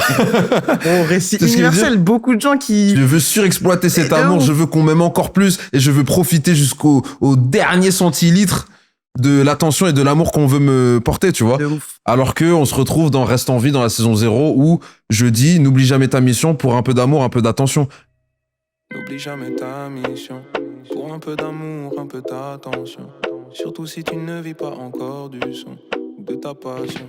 Donne-toi les moyens de tes ambitions. Prends soin de toi. Mais je me parle à Incroyable moi-même. transition, parce que je voulais parler de ça. Mhm. C'est un album super cohérent, dans lequel on retrouve, même si tu parlais de Ryan, qui finalement au Brésil il est un peu en râleur, mais l'énergie, comme on peut retrouver chez Drake, 40, Luigi, Ryan Coffey, on la retrouve. Mais Reste en vie, c'est le dernier, je sais pas comment on peut dire ça, tu sais, ça m'a renvoyé à avant, tu vois. Une grande partie de l'album, c'est le nouvel arc, mais Reste en vie, ça m'a rappelé j'ai pas le terme, ça m'énerve, j'ai pas le mot. Tu sais, quand t'as vraiment le dernier souvenir en fait de cette époque-là. Où on sait que vous êtes dans cette vibe-là, très OVO et très mélodieuse, tu vois. Il dénote presque du projet. Donc j'aimerais qu'on parle de single qui est, j'ai l'impression, celui qui ressort le plus aujourd'hui, au moment où on parle en tout cas. À mon grand, je veux pas dire regret ni désarroi, puisque ce serait mentir, mais à mon grand étonnement, parce que... Vestige Ah oui, les vestiges de la saison 1. C'est le vestige de votre époque, de votre rencontre sur saison 1. Voilà. Mais d'ailleurs, on l'a fait à l'époque de la saison 1. Ok. la prod en tout cas, Ouais. pas le son. Ce qui s'est passé, c'est que quand j'écris ce son, je me dis c'est exceptionnel. Tu vois ce que je veux dire? Je me dis c'est exceptionnel. Quand je crois que c'est Salah qui rentre dans le studio au moment où je suis en train de truc, il me dit alors ça avance et tout, je lui dis ouais gros, et je le regarde avec des yeux qui brillent, je lui dis gros, ça va être trop lourd. J'enregistre ce son et les deux, Salah le premier il dit bon ça c'est du fan service. C'est-à-dire que les gens qui t'écoutent depuis le début, ils vont kiffer ce son. Et moi, je lui dis, OK. Ryan, il me dit, là, dans le propos, j'ai l'impression qu'on est enfin dans l'album. Là, c'est vraiment le cœur de l'album. Ouais, le propos, c'est ouais. vraiment le propos. C'est vraiment là qu'il faut aller. Et tout Viens, on machin. en parle, non? Le propos. Viens, on en parle, du coup, d'autant qu'on Oh, y est. du coup, mais de toute façon, j'y viens. Après, le fait d'être rentré à Paris et d'avoir fait tout plein d'autres sons entre-temps, même au Brésil ou à Paris et tout machin, dans la complexité, dans la technique, c'est celui où, limite, je me trouvais le plus facile. Donc du coup, j'ai longtemps milité pour enlever ce son de l'album. Ok. Parce qu'il dénotait trop des autres et que je me Ok. disais maintenant je chante comme dans Sérénade, maintenant je rappe comme dans Joueur 1, maintenant truc, et Reste en vie c'est un peu C'est tu vois. Luigi C'est way le back. Luigi d'avant et tout machin, tu vois, genre heureusement que j'ai une bonne équipe autour de moi parce qu'ils m'ont dit tu vas voir, il faut absolument le laisser, tu vas voir. Hmm. Et au final, j'ai vu Et il y a ça, et puis sur ce que tu racontes, sur ce que il y je a raconte. plusieurs lectures, et ça, on est obligé aussi sur ce morceau-là d'en parler, sur la façon dont chacun va le prendre différemment. J'en parle, quand l'album sort, j'en parle un peu avec l'équipe au bureau de ceux qui avaient écouté, etc. Et certains le prennent comme sur toi qui s'adresse à nous. D'autres comprennent très rapidement qu'en fait, tu t'adresses à toi jeune, à ton enfant intérieur. Est-ce que tu avais réfléchi à cette double lecture-là, ou toi, tu es vraiment sur le premier degré de lecture, c'est-à-dire moi, je soigne mon enfant intérieur et je m'adresse à Luigi petit? En fait, je savais que en me focus sur ça, en me focusant sur ça, forcément, il y allait avoir plusieurs interprétations. Mais quoi qu'il arrive, le plus important pour moi, c'était moi-même. C'était une démarche limite très égoïste où je me disais, là, c'est pas pour les gens que je le fais. Je sais que les gens vont s'en servir pour eux-mêmes, Ouais. mais là, je le fais avant tout pour moi-même parce que j'en avais cruellement besoin à beaucoup d'étapes de ma vie. Mais il y a même pas une période en particulier. C'est quand j'avais 12 ans, j'en avais besoin. Quand j'avais 15 ans, j'en avais besoin. Quand j'avais 18 ans, j'en avais besoin. Et raison de plus, quand j'ai vu justement le public qui était très vieux au début, qui me suivait, qui avait limite mon âge, Ouais, et qui a évolué vers un public beaucoup plus jeune. complètement. Et donc, je me disais, il faut absolument que j'ai ce trait d'union entre mes deux publics et qu'ils se sentent concernés les uns les autres Ouais. vis-à-vis de ces thématiques-là, parce que c'est comme ça qu'on pourra créer quelque chose de solide ensemble, en fait. Complètement. Moi, j'ai eu la même réflexion que Salah, qui est Mhm. plus qu'un ingé quand même. Salah Kid. Qui a ce regard interprète, puisqu'il rappe aussi, etc. Avec Mhm. qui j'ai longuement discuté d'ailleurs, pour tout te dire, pour préparer cet échange. Moi, j'avais la même réaction que lui, c'est-à-dire pas forcément fan service, parce que c'est un terme un peu dur, mais la soupape pour ceux qui pourraient être perturbés par le reste. Et quand je dis le reste, je pense évidemment, comme ça, je cite des morceaux un peu. Je pense par exemple à Cabine, moi qui est un de mes morceaux préférés Mhm. du projet. Oiseau finit par s'envoler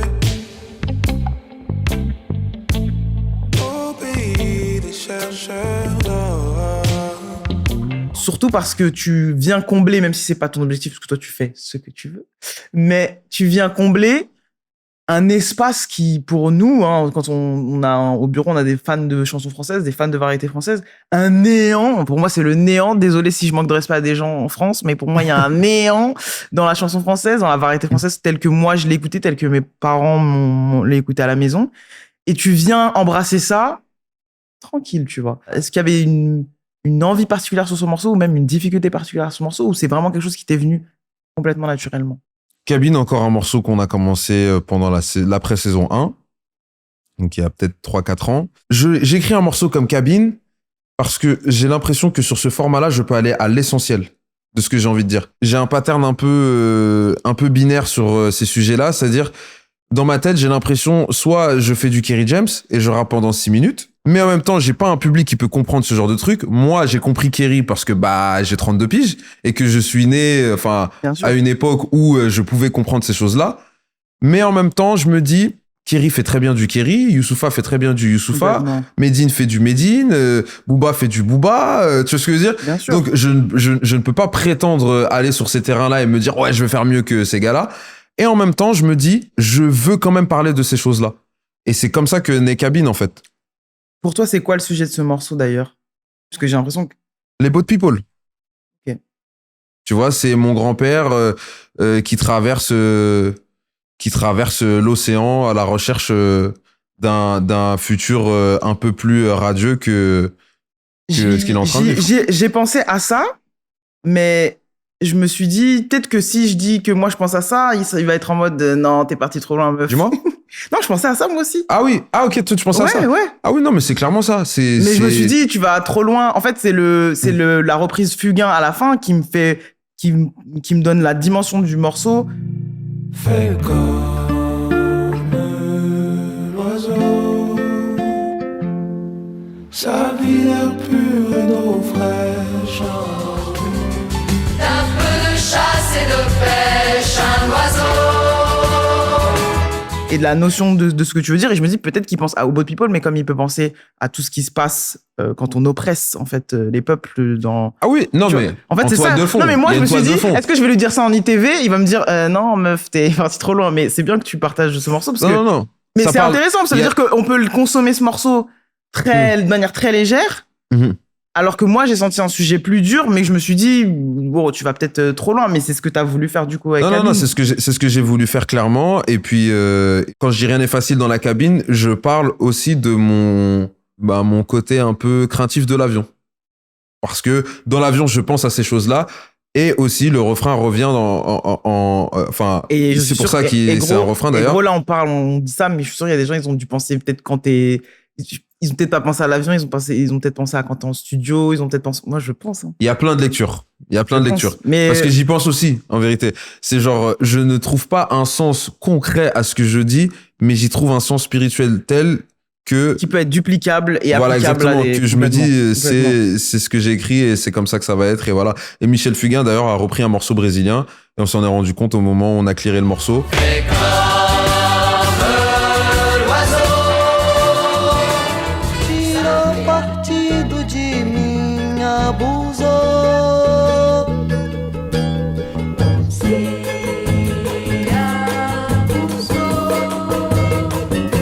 Donc la boucle était bouclée à ce Ouais, moment-là. bien Juste vu. après, c'est Baya. Ça, j'aime bien les histoires comme ça de. Au final, le mec avait fait un peu le move. Ouais. Trop bien. Mais tu mettras au montage. J'ai oublié le nom du son, mais je te On laisse faire ton trouvera. montage. Bah oui, ça c'est. Que ce mot est excellent Mm. pour ça. Sur l'album, j'ai l'impression que j'essaye aussi de me mettre à la place quand même rapidement des gens qui prennent ça comme un virage, tu vois, et qu'on veut pas entre guillemets perdre, mais donner des clés de lecture.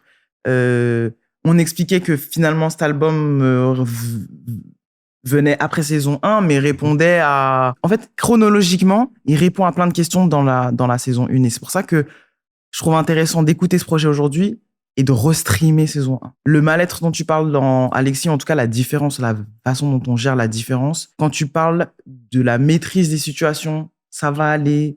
moi, ça, c'est des choses très curatives pour moi. Allez, ça va aller, ça va aller, aller. Est-ce que tu voulais aussi un album, certes, qui parle de toi, mais qui soigne les gens? Ouais. À l'image de ce qu'a fait la saison 1, en fait. Je sais pas, j'ai pas l'impression que... En fait, j'ai l'impression que saison 1, c'est super... c'est un bon disque dans lequel, moi, en tout cas, je te regarde par le trou d'une serrure. Ouais. Et j'espionne, en en fait, un peu ton histoire, en fait, ton histoire d'amour, et tu me donnes accès. J'ai l'impression de vous avoir espionné. Et c'était trop cool parce que j'ai vécu ces trucs-là aussi. Pas forcément un triangle amoureux, mais ce que tu ressens, les formes de lâcheté par lesquelles tu passes, les formes de douleur par lesquelles tu passes dans l'amour, on peut tous relate d'une certaine façon. Là, moi, je te trouve beaucoup plus en soin avec nous, c'est-à-dire, des choses que tu ne peux pas maîtriser, en fait, relâche-toi. Et ça, c'est quelque chose qui est valable quand t'as 15 ans, comme quand t'en as 25, et quand t'en as 34, comme moi. Tu vois, ça veut dire que tu dises, même si c'est pas toi qui le chante, mais que tu scandes, ça va aller. C'est bête, mais c'est vraiment le truc le plus genre curatif que j'ai eu à entendre dans la musique ces derniers temps, tu vois. Genre, ça m'a... Pourtant, c'est con, tu vois, mais c'est une interlude, mais juste, tu sais pas ce que j'ai. Tu sais pas ce qui va pas. Mais j'écoute ton album et tu me dis, ça va aller, tu vois. Donc, c'est aussi ça la force de cet album, c'est qu'il vient aussi vers les autres avec une vraie volonté de dire, on est ensemble. tu me ressembles, je t'ai vu dans l'audience, dans le public, on est pareil, et je peux te dire que tout va bien se passer. Après, on se ressemble. Moi, je suis un petit Renoir, donc qu'il y ait des petits Renois qui relate, je suis content. Mais en réalité... Oui, bien sûr. Ah bah oui. Tu vois ce que je veux dire? Le ensemble, il est large, nous, chez Oui, nous. voilà, Ah bah c'est ça. oui, bien Tu vois ce que je veux sûr. dire? Attends. Mais pour ne rien te cacher, au moment où Ryan me fait... Tu vois, je suis dans le gaz de fou. Ça fait 3 semaines qu'on est en train de bosser sur la finalisation de l'album, etc. Machin. Donc, tu sais, j'ai la tête un peu dans le guidon. Au moment où Ryan me fait écouter les 2 interludes, j'avais plus peur de rien. Ouais. J'avais plus peur de rien parce qu'en fait, ça cristallise tellement le message. J'étais là en train de me dire, ouais, comment est-ce que je vais faire passer ce message-là, justement? Parce que sans savoir qu'en fait, on avait ces interludes-là, tu vois. Ouais. En tout cas, à quoi elles ressemblaient. Je me disais, ouais, je vais devoir rapper ça dans tel texte. Ah, je vais devoir rapper sur tel prod, je vais voir truc. Alors qu'on avait déjà presque tout l'album, tu vois. Quand il m'a fait écouter ces 2 trucs-là, je me suis dit, c'est bon. L'album est là. L'album est fini. Il y a rien à faire. C'est ça qu'il me fallait. Est-ce que tu as eu une forme de soulagement? Ça va me permettre de transitionner Mais sur un carrément, autre c'est sujet. les sons que j'écoutais le plus sur Ok. mon scooter. J'écoutais que ces 2 interludes en me disant, c'est trop bien, c'est trop Ouais. bien, c'est trop bien, c'est trop bien, c'est trop bien, C'est trop ce qui bien. m'a marqué le plus, moi, la Ouais. première écoute. Hein. C'est ces interludes-là, parce que pour moi, elles sont fondatrices de tout ce qui est autour. Le Ouais. fait de dire aux gens, genre, de pas s'inquiéter sur ce qu'ils maîtrisent pas. Et ça va aller. Ces deux notions-là, c'est des notions que, en vrai, je suis dans un environnement où on me les transmet. Mais c'est vrai qu'en musique, là, ça a fonctionné. Ça va être compliqué à appliquer, on va pas se mentir, mais c'était bien exécuté. C'était bien exécuté dans une simplicité, parce qu'on se dit ces choses-là tous les jours. Tu Ouais. vois, les gens vont me dire, mais t'inquiète, Nifa, ça va aller, ça va le faire, etc. Et en vrai, ça, tu peux pas le maîtriser. Donc en vrai, relâche-toi, relaxe-toi. Tous les jours, je suis entouré de personnes qui me le disent. Et en fait, en musique, je trouve, c'est compliqué à convertir. Tu vois, Ouais. sinon, exactement, tu deviens... Désolé, Kerry, vraiment, je t'aime. Mais tu deviens Kerry James, tu vois. Tu deviens le rappeur conscient, etc., le grand frère Là. et relou, tu vois. Et c'est là que tu as réussi à faire un truc, pour moi, qui est bon. Eh ben, dis-toi que la raison pour laquelle je voulais enlever Reste en vie, c'est que je me disais, on dirait que je suis un grand ref. On dirait que je donne des leçons et tout. Alors que je sais que je me parle à moi. Hein. Mais voilà. Oui, mais parce qu'il y en a d'autres qui l'ont pris, pour dire la vérité, j'en parlais avec Bran de ce morceau-là qu'il a marqué en particulier, et qui me disait en plus qu'il est d'origine haïtienne, donc je pense que lui, il s'est mangé une gifle un peu, voilà. Et il me dit, c'est des trucs auxquels je réfléchis, et lui, il le prend comme un truc de, j'envoie cette énergie, c'est ce que moi, j'essaye de faire dans la vie. Les gars, venez, on essaie d'être comme ça dans la vie, tu vois. Alors que moi, pas du tout. J'entendais vraiment toi, qui t'adressait même à celui qui était standardiste à l'hôpital, celui qui était tout petit à Issy-les-Moulineaux et qui débarque dans une ville où on le regarde. J'avais capté direct. Et c'est ça qui est intéressant dans le morceau. Mais bref, je veux parler de ce soulagement et du fait que tu te rends compte que ça y est, tu tiens quelque chose de solide. En parlant de Foufoune Palace, évidemment, au global, qui devient un label de qualité, et aussi, quand je dis label de qualité, ça veut dire qu'on sait maintenant que vous prenez le temps et c'est pas pour rien. Est-ce que tu te sens porté aussi d'une forme de responsabilité, presque comme leader de clan, puisque c'est un clan, quand tu prépares un album 2, tu vois? Mais je peux pas dire non. Pourquoi? Parce que c'est au-delà de Foufoune Palace, en fait. Là, on a réalisé quelque chose avec Mo ces derniers mois où on se rendait compte qu'en fait, qu'on avait lancé quelque chose qui nous dépassait et qui avait une valeur au-delà du culturel, qui avait une valeur sociale. Donc, du coup, au-delà d'être le leader de Foufoune Palace, puisque Foufoune Palace c'est rempli de leaders. Bien sûr. Donc oui, je suis peut-être la figure plus exposée. Voilà, la plus exposée de Foufoune Palace, mais on a une responsabilité vis-à-vis des gens qui nous écoutent et des gens qui nous admirent qu'on refuse d'ignorer. Je valide cette première partie de réponse. Pour déplacer cette responsabilité aussi, est-ce que tu sens une responsabilité vis-à-vis des membres, des autres leaders, des autres membres de ta famille qui est Foufoune Palace? Est-ce que tu sens que tu es quand même porté par le fait qu'un album 2 va rythmer l'année de Foufoune Palace? Là, 2023, c'est la saison Foufoune Palace. Tu ris back-to-back avec un deuxième projet. Toi qui arrives derrière, Zénith, vous choisissez ce moment-là. Est-ce que toi, quand tu es au Brésil et que tu n'arrives pas à écrire... Mais je pense qu'à ça. Je pense qu'à ça. Regarde, je t'ai dit, j'ai attendu 8 mois avant de faire écouter la saison 1 à Amo. Bah là, c'était pareil. Je me disais, Luigi, tu peux pas merder. tu peux pas merder. C'est tout ce que je me disais. Je me disais juste, tu peux pas merder. Et quoi qu'il arrive, en même temps, tu vois, il y avait pas encore ce ça va aller qui avait été créé et tout machin. On en est encore loin, tu vois, au moment où on est au Brésil. Mais je me disais, il y a personne d'autre qui peut le faire, sauf toi. Il y a personne d'autre qui a fait 2 Olympias après 4 ans de sortie d'album, qui va annoncer 2 sortie Zénith. de Vagram. En sortie de Vagram. Tu sais ce que je veux dire? Personne d'autre. Donc, on n'est même plus dans les délires de est-ce que je suis le meilleur, pas le meilleur, machin dans l'année. Non. Je suis fait pour ce que je suis en train de faire. Donc, c'est pas une pression. Le fait que les gars, ils comptent sur toi, c'est Non. pas quelque chose que tu vis comme une pression. Non, plus maintenant. Parce qu'avant, premier album, oui, j'étais encore en train de travailler, j'étais encore dans la vie active, dans la vie de tous les jours, on va dire. Donc, j'avais pas cette qualité d'artiste. Maintenant, il y a trop de choses qui m'ont montré à travers le temps et les expériences que je suis fait pour ce truc-là. Donc, quand ça allait un peu moins bien, parce qu'il y a forcément des moments où tu remets tout en question, et je suis le pro du...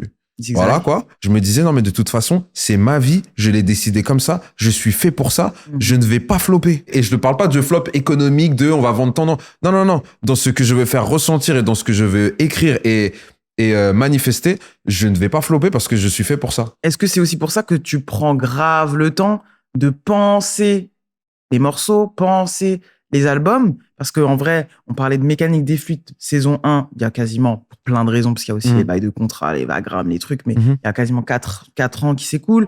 Là, entre saison 1 et maintenant, on a quasiment aussi 4 ans, même si on veut mettre le confinement et tout, mais globalement, il y a toujours de l'espace.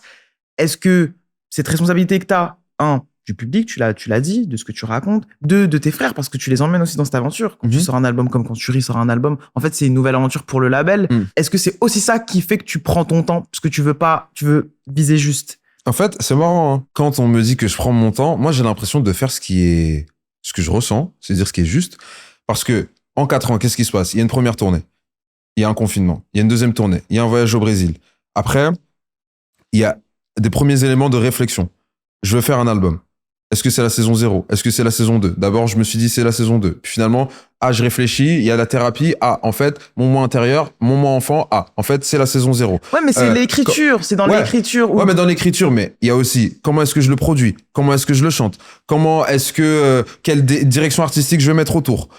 Comment est-ce que je l'annonce? Quel genre de visuel est-ce que je veux? Tu vois, là, on est dans un délire où les gens ont eu un visuel de 6 minutes, une annonce au Zénith, mais ils ont même pas vu les visuels qu'on a préparés. Ils ont même pas vu comment est-ce qu'on va défendre l'album. Ils ont même pas encore entendu cette interview. Tu vois ce que je veux dire? Bien sûr. Donc, du coup, 4 ans dans la tête d'un auditeur, c'est pas du tout 4 ans dans ma tête. Moi, dans ma tête, c'est genre, ça passe hyper vite. Pour moi, c'est la durée entre les albums, ça devrait être. C'est pas que ça devrait, mais pour moi, c'est normal. Et puis, je viens d'une génération où il y avait ce nombre d'années-là entre les gros bons albums. Je cite un tweet que j'avais vu passer, peut-être que c'est Ryan qui l'avait posté, où Missy Elliott, elle parlait du sophomore album. Donc, toi, c'est ton sophomore album. C'est le 2e album. Elle disait, les artistes, je vous conseille de vous faire confiance sur le sophomore album et de prendre le temps qu'il faut. Mais en vrai, tous les albums que je considère comme étant classiques, toutes les discographies que je stan, il y a 3 ans, 2 ans, 4, 5 ans, des fois, entre. Ça, c'est mon écosystème. Moi, je te dis prendre le temps parce que peut-être à tort, je le mets en perspective avec le rythme de sortie qui existe actuel. Mais bien clairement, sûr. Tout ce que tu viens de dire, je peux complètement entendre qu'il faut le penser avant même de pouvoir l'écrire. Il faut le visualiser, il faut le tester, il faut essayer, il faut jeter à la poubelle. Ma question, en tout cas, c'était est-ce que le fait de prendre le temps, pas dans le sens prendre le temps au sens d'être lent, peut-être que c'est comme ça que tu l'as compris. Est-ce que le fait de vraiment prendre son temps, c'est aussi parce que tu as cette responsabilité de genre, faut pas qu'on sorte n'importe quoi. Faut pas que je sorte n'importe quoi. Mais bien sûr, mais c'est pas... oui, il y avait pendant un moment, il y a un peu d'angoisse, un peu de peur, puisque c'est humain. Tu te dis, putain, je vais sortir un truc, je vais parler d'autre chose. Mais il y a de plus en plus de gens, en plus, factuellement, qui sont en train d'écouter mon ancien album. Les discussions qu'on a avec Mo, les discussions qu'on a avec Mehdi, les discussions qu'on a avec Turi, les discussions que je peux avoir avec Ryan, tout ça, ça me conforte dans ce que je suis censé faire. Ça me fait relativiser quant au poids que je peux avoir sur les épaules. Parce que je me dis que de toute façon, on est dedans. Et encore une fois, la raison pour laquelle aujourd'hui, il y a tous ces débats-là sur mon premier album 4 ans après, c'est parce que j'ai pris du temps pour le faire. On s'est pris la tête avec tellement de partenaires, notamment mes tourneurs, même si je les salue parce qu'ils font du très bon travail, tu vois, Jade, Bleu Citron, etc. Parce qu'ils disaient qu'il fallait absolument sortir un album là ou là ou là et tout machin, etc. Alors que nous, dans nos têtes, on était juste en mode, la raison pour laquelle vous tournez pendant 2 ans sur un seul et même album, c'est parce qu'en fait, à un moment donné, il y a des mecs qui se sont posés dans une salle et qui ont réfléchi à ce qu'il fallait faire, en fait. Tu vois? Ouais, Donc bah, de là, ouf. il y a Non, moi, juste ça me fait rire, ça me fait là, rire, les ça- mêmes mecs, ils ont besoin de se poser encore une fois dans une salle et de réfléchir, en fait. Non, mais Tu sais ce que je veux dire je rigole parce que c'est l'ironie un peu de l'industrie et qui, moi, m'a toujours fait rire. C'est-à-dire la façon dont quand t'as breaké une première fois, et je l'ai vu sur plein de rappeurs que j'aime bien et plein d'artistes que j'aime beaucoup, où t'as eu ce succès auquel les gens, en vrai, au début, ils ont pas cru. Puis finalement, tu breaks avec. Puis en fait, ils veulent que t'enchaînes. Mais en fait, tu vois bien qu'on vit déjà enfin, tu vois, tu vis. Genre là, cet album-là, il a une ressource. C'est pour ça que je parlais de Diesel et il a une ressource incroyable, ce qui va, je pense, être le cas d'une autre manière avec Tristesse saison 00 parce que c'est un nouvel arc et je pense que comme pour l'album d'avant, on peut pas forcément le capter du premier coup comme ça, d'instinct, de la même manière que Bleu Gospel Actuary où j'ai l'impression qu'il y a un moment de ta vie où tu dois rencontrer ce projet, pas forcément à la sortie, tu vois. Bien sûr. Il a sorti, c'est bien. L'instant, c'est bien. Enfin, la culture de l'instant, je la conçois. Je suis compréhensif vis-à-vis du fait que les gens peuvent s'exciter dès le début ou être déçus dès le début. Regarder les chiffres de première semaine, se dire est-ce que c'est bien, est-ce que c'est pas bien. Ah, il a fait mieux que le premier et tout machin, etc. Mais mon pote, quand l'été sera fini, tu vois ce que je veux dire? Quand l'été sera fini, qu'on va rentrer en octobre, en novembre, que tu vas rentrer du taf ou rentrer de l'école, qui va faire nuit à 18h et tout machin, et que tu vas réécouter ces titres-là, là, j'aimerais bien écouter ton avis. Mais avant ça, pour moi, que ce soit en positif ou en négatif... T'es serein, de toute façon. Non, mais là-dessus, de toute façon, vous avez prouvé longtemps, et les discussions avec Mo m'ont confirmé que il y a une forme de sérénité aussi dans les sorties des projets, parce que vous savez ce que vous envoyez. Tant qu'on est sur Fumbala, c'est devenu aussi, je parlais d'un label très, donc du coup, de qualité, mais aussi un label inspirant, dans le sens où les gens et les créatifs, et ça s'est vu quand vous aviez fait je dirais pas campagne, c'est un grand mot, mais le truc avec Doc Martens. Ouais. Tu vois, donc, où je me suis rendu compte qu'il y avait une forme d'inspiration pour plein de créatifs, pour plein de gens qui veulent faire des choses de manière indépendante. Ce qui a déjà même créé un peu ce lien avec Amino au début, où on relate à fond, c'est ce truc d'indépendance. Est-ce qu'on peut définir de quelle manière vous êtes indépendant? Qu'est-ce qui lie Foufoune Palace à l'industrie de la musique, à une major, par exemple? Concrètement. Ah, putain, heureusement que tu me poses cette question, parce que là, il faut que je te parle d'un truc. C'est les fameux 4 ans, là. Il y a aussi autre chose qui s'est passé. Pendant 4 ans, le soldat Slow-Moz a opéré, a changé le contrat qui liait Foufoune Palace à Universal Music. Ok les amis, on se fait un petit pour bien comprendre en rappelant quelques définitions pour que tout le monde puisse bien capter le reste de la discussion. Foufoune Palace est le label de Luigi, ils ont signé en 2018 ce qu'on appelle un contrat de licence. C'est-à-dire un contrat qui permet d'arriver avec le CD terminé et que la maison de disques prenne en charge une grande partie des frais. Fabrication du CD, promotion, marketing. En contrepartie, tu leur laisses une part du gâteau sur tes ventes assez importante. Deuxième définition à savoir les frères, c'est le contrat de distribution. Et là, ça permet de posséder entièrement les droits sur les enregistrements. Pareil, là, la maison de disques paye la fabrication, la promo. Et toi et ton label touchez entre 60 et 80% des ventes. Je vous avoue, celle-ci, elle régale un peu plus. Hein. Bon, je vais vulgariser pour que tout le monde puisse comprendre. Let's go. On était dans un contrat de licence. C'est-à-dire que notre structure Foufoune Palace était signée chez Universal Music en licence. Et donc, on ne touchait que 30% de ce qu'on générait. Et Universal touchait 70% ou 75-25, enfin je sais plus. En tout cas, c'était ces taux-là.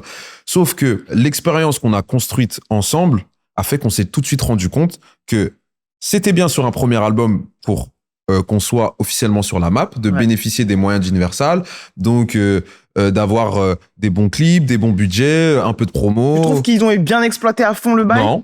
Non. Mais de là où on venait, c'était nécessaire.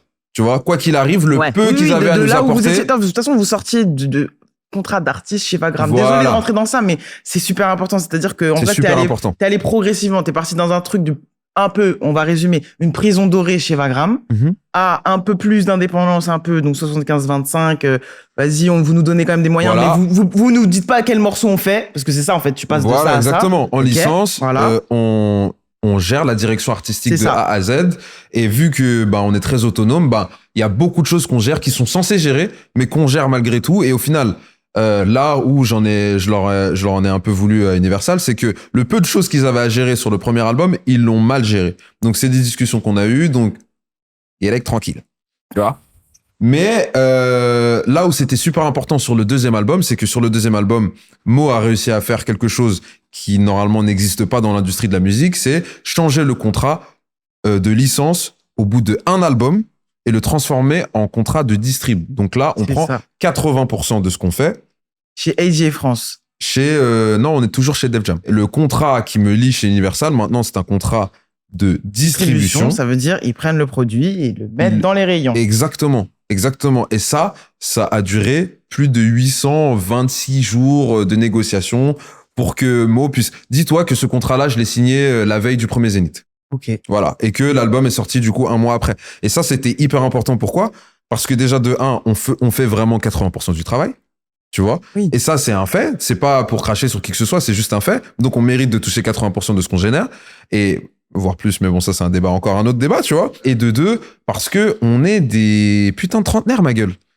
Donc, au bout d'un moment, tu sais, à 30 ans, tu te poses plus les mêmes questions qu'à 20 ans. À 30 ans, tu veux faire ta vie. La caillasse. La caillasse, frérot. Mon oseille, il est où ?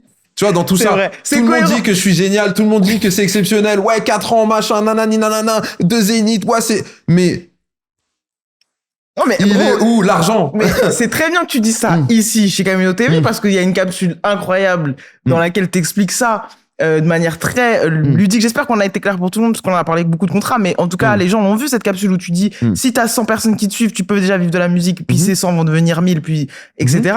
C'est trop bien qu'aujourd'hui, tu sois en face de moi, ici même, là, à l'endroit où t'avais déjà tenu ces propos-là il y a des années, Ouais. pour dire que, bah... Si 100, je les ai transformés en 500, bah, c'est mieux, la carrière, ça suit en même temps, tu vois. Ah mais bien sûr. Comment je fais 2 zéniths et ma daronne, elle a toujours pas le choix entre travailler ou ne pas travailler ? C'est pas possible. Comment est-ce que je fais 2 zéniths et que tout le monde dit que je suis exceptionnel et ma sœur, mon frère, mon cousin, mon grand-père, nanani, tu sais, j'ai pas encore cette possibilité de changer la vie des gens qui m'entourent. Et pour moi, il est là en fait le curseur du succès. Le succès, c'est pas la première semaine, ou le succès, c'est pas j'ai rempli telle salle et tout. Non, pour moi, ma mesure du succès, c'est à quel point les gens qui sont autour de moi peuvent en profiter. C'est là qu'on a percé. Les trophées, les disques d'or, c'est bien, je suis content, ça fait plaisir à papa, maman, ils peuvent l'accrocher et tout machin, etc. Mais moi, ce qui m'intéresse vraiment, c'est comment vivre dans cet écosystème-là, comment se débrouiller avec les moyens qu'on a pour faire vivre un maximum de gens et pour qu'ils puissent se complaire et s'accomplir aussi dans leurs fonctions respectives. Amen. Je secoue le drapeau invisible du marathon Victory Lap. Voilà, ça c'était un truc obligé à dire vu les sujets qui nous passionnent tous ici. Quand même pour finir sur ce truc du coup de cette fraternité et de Foufoune Palace, c'est quand même une bénédiction de travailler avec ses frères. Mais laisse tomber, frère. À chaque fois que je me lève le matin et que je pense à ce qu'on a réussi à construire ensemble, je souris, j'ai un sourire. Carrément, ça fait peut-être depuis qu'on a fini l'album que je me baladais dans la rue, j'étais comme ça.